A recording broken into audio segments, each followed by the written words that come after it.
اور اسی نیت سے آپ سب کو سبت مبارک ہو اور تمام خوشیاں جو خداوند عطا کرتا ہے ان کو حاصل کرنے کے لیے یہاں پر موجود ہیں۔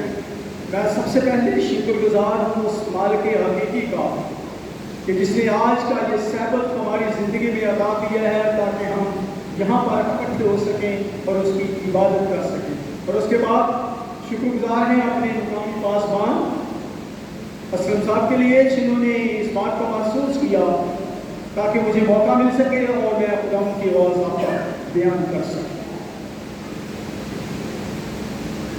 تو آج کی جو آواز ہے، جو خدا کا کلام ہے، جو عنوان ہے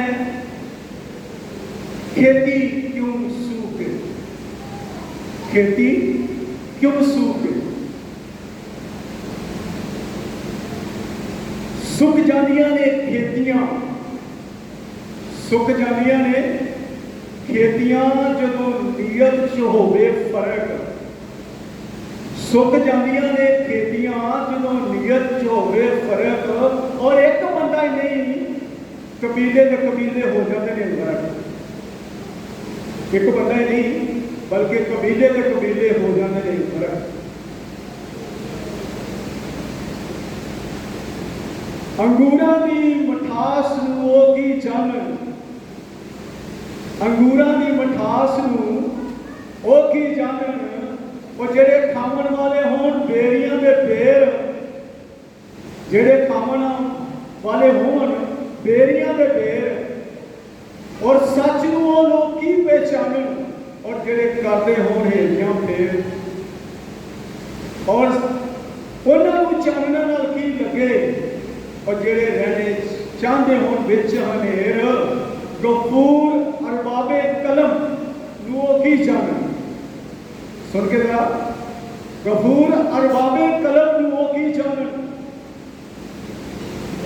اور جڑے کری ٹپدے نے بہندے نے اس بنے کدی اس بنے۔ آئے دعا کریں۔ خداوند کا مطلب خدا زندہ آسمانی باپ، آسمان کے دریچوں کو کھول کر خدا برکات سے نواز تاکہ آج کا کلام ہم سب کے لیے باعث برکت ہو، اور آج کی آواز ہم سب کے لیے ہمیشہ کی زندگی کا سبب بن جائے۔ میرے ہونٹوں کو چھو اور آج تمام کلیسیا کو بھی تیرے حضور لاتے ہیں تاکہ جب سنتے ہیں تو خداوند اپنے دلوں کو سخت نہ کرے بلکہ خداوند تجھے قبول کرتے ہوئے ہمیشہ کی زندگی کو حاصل کر سکے۔ آمین۔ کھیتی کیوں سوکھ گئی؟ آخر کھیتی سوکھنے کا کوئی سبب ہوتا ہے۔ جب کوئی چیز خراب ہوتی ہے تو خراب ہونے کے لیے بہت سے اسباب جو ہیں وہ مل جاتے ہیں تاکہ وہ چیز خراب ہو سکے، لیکن آخر کھیتی کیوں سوکھی؟ اس کا کیا سبب تھا؟ اس کی کیا وجہ تھی؟ میں نے جو پنجابی میں آپ کو ایک شعر سنایا ہے، جب نیت میں فرق ہو جاتا ہے تو پھر کھیتی سوکھ جاتی ہے۔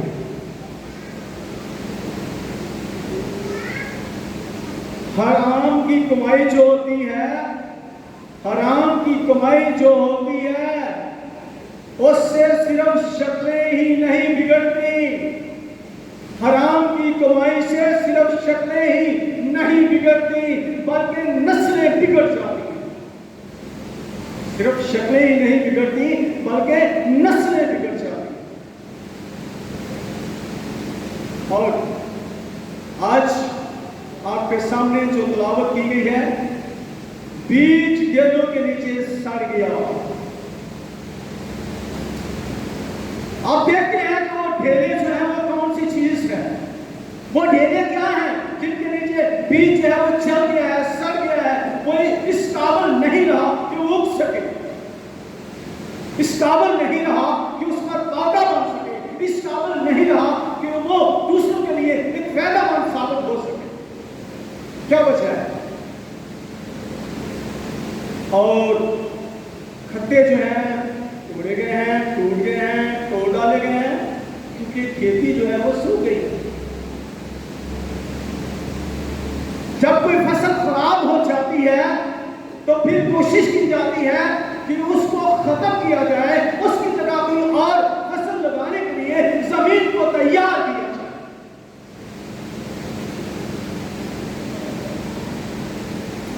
अगर आप अच्छी की किताब उसका पहला बाब उसका मुतालिया करें तो वहां पर लिखा गया है, लोग अपने अपने मुश्किल घरों को भाग जाते हैं, लेकिन मेरा घर तो वीरान पड़ा है।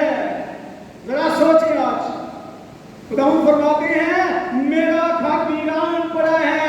लोग अपने मुश्किल घरों, मजबूत घरों में बसना पसंद करते हैं,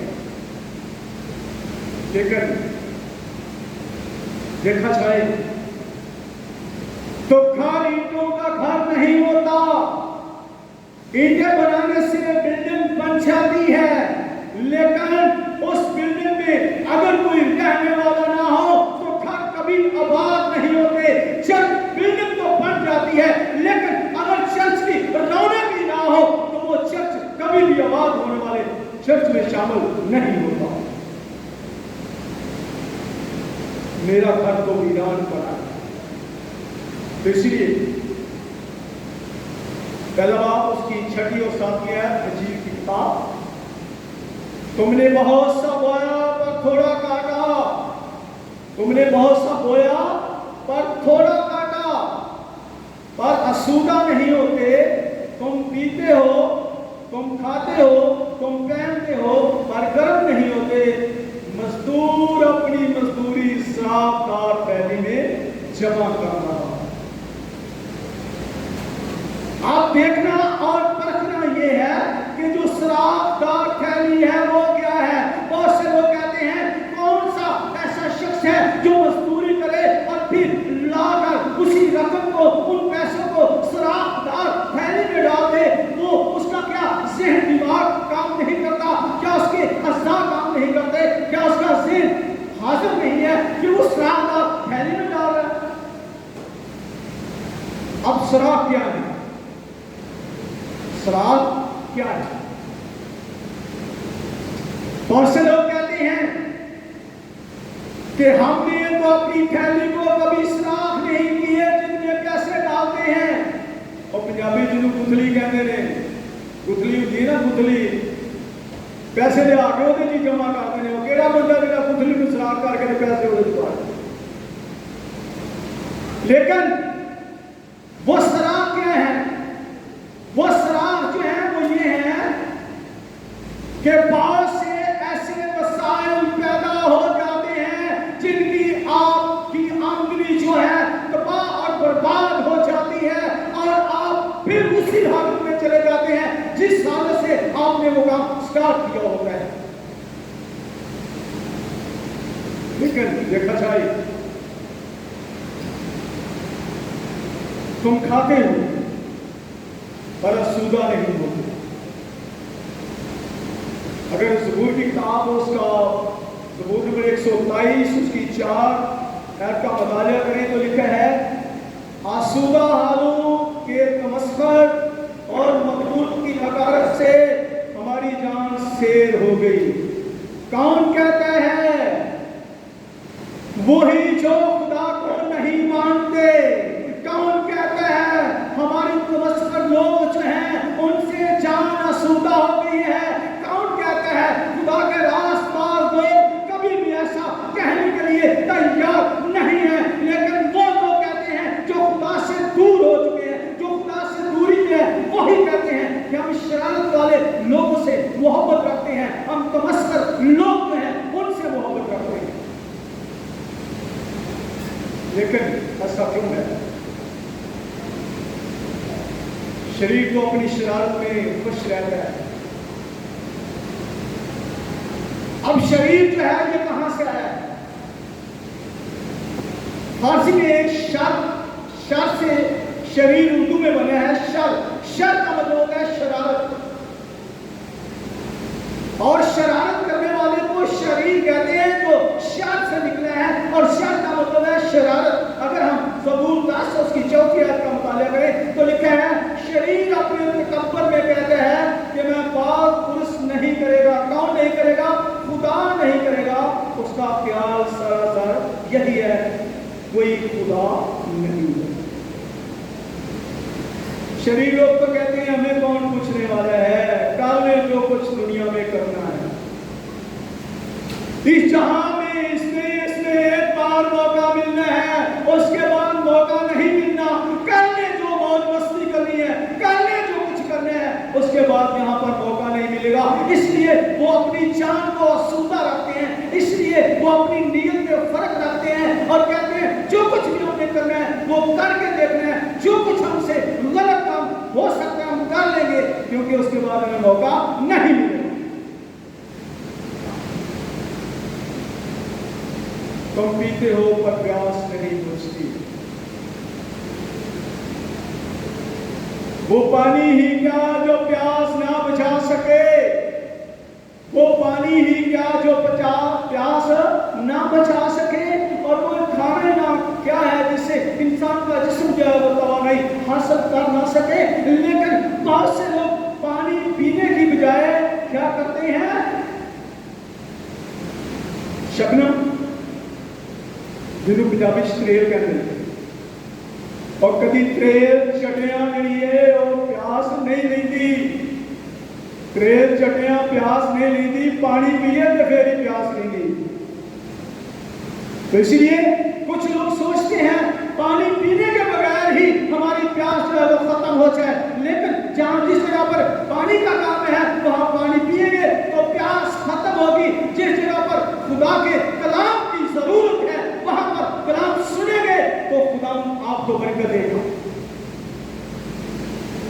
यीशु मसीह ने साफ फरमाया है कि जिंदगी की रोटी मैं हूं। तो फिर हम दुनिया में रहते हुए बहुत से और वसाइल अख्तियार करते हैं, लेकिन सोचने और परखने की बात यह है कि कहां घूम रहे हैं, खुदा को छोड़कर कहां जा रहे हैं लोग, किसकी मनादी कर रहे हैं, किसकी ताबेदारी कर रहे हैं, किसकी फरमाबरदारी कर रहे हैं। समझ नहीं आती ये दुनिया है, इसको कब तक समझा जा सकता। लेकिन देखा जाए तो यशायाह नबी की किताब उसका 5वां बाब उसकी 13वीं आयत में लिखा है कि लोगों की बदकुमालियां जो हैं वो खुदा से दूर लेकर जाती हैं। अगर देखा जाए तो इसमें लिखा गया है इसका, इसलिए मेरे लोग जहालत के सबसे असीरी में जाते हैं, उनके बुजुर्ग भूखों मरते हैं और हम प्यास से चलते हैं। क्या स्वप्न है? जहालत, जाहिल से जहालत निकली है, जाहिल से जहालत। अब जाहिल कौन है? कोई भी अपने आप को जाहिल कहलाने के हक में नहीं है। कोई भी ये नहीं कहता कि मुझे कहो मैं जाहिल हूं, कोई भी जाहिल नहीं करता। लोगों, बहनों, भाइयों, जरा होश में आ जाए कि जाहिल है वो जहालत के काम करेगा, जो जहालत के काम करेगा वो जाहिल है। जहालत क्या है? खुदा से दूर हो जाना, खुदा की नाफरमानी करना, खुदा को छोड़ जाना, खुदा की मोहब्बत को छोड़ जाना, पीछे चले जाना, हट जाना। जब कोई शख्स खुदा के साथ ही वफादार नहीं है तो वाक़ईन इस बात को मत सोचे, भूल जाए कि वो औलाद जो है वो हमारे साथ वफादार होगी। क्यों? इसलिए कि जो खुदा के साथ ही वफादार नहीं है वो कैसे वफादार हो जाएंगे। भूखों, उनके बुजुर्ग भूखों मरते हैं और अवाम प्यास से चलते हैं। जब भूख लगी हो, चाहे बच्चा हो चाहे बड़ा हो, भूख तो भूख है, लेकिन जिसको भूख सिर्फ खाने तक महदूद है वो खाने के पुजारी हैं और खुराक के पुजारी हैं, वो खाने की ही खाना चाहते हैं। लेकिन जो खुदा के फरमान के पुजारी हैं, जो खुदा की आवाज के पुजारी हैं, जो उसको चाहते हैं, खुदा उनकी कभी भी प्यास जो है आपको नहीं होती और हर पल हर घड़ी खुदा उनकी मदद करती है। اور دیکھا جائے تو لکھا ہے مزدور اپنی مزدوری سراغ دار تھیلی میں جمع کرتا ہے.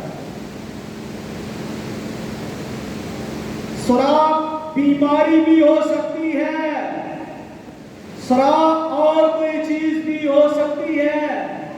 یہ تمام چیزیں جو انسان کو پستی کی طرف لے کر جاتی ہیں, انسان سے دور لے کر جاتی ہیں, یہ تمام چیزیں جو ہیں یہ تھیلی میں سراغ ہے. بہت سے لوگ عام طور پر کہتے ہیں کہ پیسے آتے بہت زیادہ ہیں لیکن پتہ نہیں چلتا ایک ماہ ختم ہونے سے پہلے پیسے ختم ہو جاتے ہیں.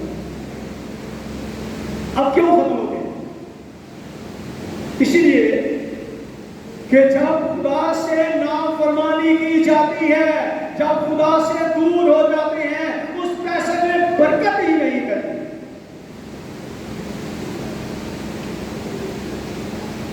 اسی لیے لکھا ہے حجی کی کتاب اس کا پہلا باب اس کی 9ویں آیت میں لکھا ہے تم نے بہت سی امید رکھی اور دیکھو تھوڑا ملا, اور جب تم اپنے اپنے گھر لائے تو میں نے اسے اڑا دیا. رب القائل فرماتا ہے اس لیے میرا گھر ویران ہے اور تم اپنے اپنے گھروں کو دوڑے جاتے ہو. ہم فرماتے ہیں کہ جو آپ پیسے کماتے ہو میں نے ان کو ڈال دیا اس لیے کہ میرا گھر تو ویران پڑا ہے, میرا گھر ویران پڑا ہے. اسی لیے مزدور اپنی مزدوری سراغ دار تھیلی میں ڈالتا ہے. اب دیکھنے اور جانچنے اور پرکھنے کی بات یہ ہے کہ وہ کون سے ایسے سراغ ہیں جن کو بند کرنے کی ضرورت ہے تاکہ جو مزدوری ہم کرتے ہیں, جو محنت ہم کرتے ہیں, جو مشقت ہم کرتے ہیں, جو کچھ ہم کماتے ہیں اس میں برکت ہو سکے. ایک سراغ جو میں آپ کو سامنے رکھنا چاہتا ہوں وہ ہے ٹائپ. بہت سے لوگ کماتے بہت زیادہ ہیں لیکن خدا کا حصہ یہ کی ٹائپ نہیں ہے. سوچتے ہیں اس کا کیا فائدہ, خدا کو پیسوں کی کیا ضرورت ہے, خدا کو ضرورت نہیں کہ ہم ان کو واپس دیں, وہی ہم نے دیکھا ہے ہم کیوں اس کو واپس دیں. تو پھر ایسے گھرانے میں, ایسے کنبے میں, ایسے خاندان میں برکت نہیں ہے. تو آج سوچنے کی بات یہ ہے کہ ہمیں اس چیز کو اپنے ذہن میں رکھنا ہے. کیا ہم اپنی مزدوری جو ہے وہ رزق حلال کما رہے ہیں یا رزق حرام کما رہے ہیں؟ اگر رزق حرام ہوگی تو شکلیں بھی بگڑ جائیں گی, اگر رزق حلال ہوگی تو شکلیں بھی نہیں بگڑیں گی اور آپ کی نسلیں بھی نہیں بگڑیں گی. تھوڑا سا خمیر سارے گدے ہوئے آٹے کو خراب کر دیتا ہے. اس لیے ہم سب اس بات کو سوچیں, جانچیں اور پڑھیں کیا ہماری کمائی جو ہے وہ اس قابل ہے کہ اس میں برکت ہو سکے. اگر ہے تو پھر تمام سراغ جو ہیں وہ بند ہو سکتے ہیں. لیکن اگر نہیں سوچیں گے, نہیں پرکھیں گے, نہیں اس بات کو اپنے ذہن میں رکھیں گے تو سراغ جو ہیں آپ ڈالتے جائیں گے اور کمائی ضائع ہوتی جائے گی. اور آیت کے علاوہ اور بھی بہت سے سراغ ہیں, جیسے بیماری ہے, کوئی حادثہ پیش آ جاتا ہے, کوئی مسئلہ پیش آ جاتا ہے, کوئی آپ کے ساتھ دھوکہ ہو جاتا ہے. یہ سب سراغ ہیں جو کہ آپ کی کمائی کو ضائع کرنے کے لیے بن جاتا ہے. تو میری آپ سے یہی درخواست ہے, یہی اپیل ہے کہ خداوند نے ہمیں اچھی صحت عطا فرمائی ہے, خداوند ہمیں رزق عطا کرتے ہیں, لیکن اس رزق کو حرام نہ کریں بلکہ حلال رکھیں تاکہ خداوند اس رزق میں برکت ڈالے اور خدا ہماری تمام برکات جو رک چکی खुदा हमें वो बरकत नाज़िल करे और हमारा तुलबा, हमारा घराना, हमारा खानदान हमेशा कायम और कायम रहे और खुदा उनके साथ हमेशा वफादार कर सके। हर शख्स को ये चाहिए कि वो सोचे और पढ़े कि मैं कहाँ हूँ और कहाँ जा रही हूँ। तो कोशिश करें कि हम अपने को आपको ठीक करें। जब अपने आप को ठीक करेंगे तो फिर मुआशरा भी ठीक हो जाएगा। लेकिन कभी कभार हम कहते हैं मुआशरा ठीक हो जाए, हमें ठीक होने की कोई जरूरत नहीं। तो खुदा मुझे और आपको बरकत दे ताकि हम रिज़्क़ हलाल कमा सकें और उसी को खुदा के रास्ते में जो खुदा का हिस्सा वो दे ताकि हमारी थैली में जो श्राप हैं वो बंद हो सके। आमीन आमीन।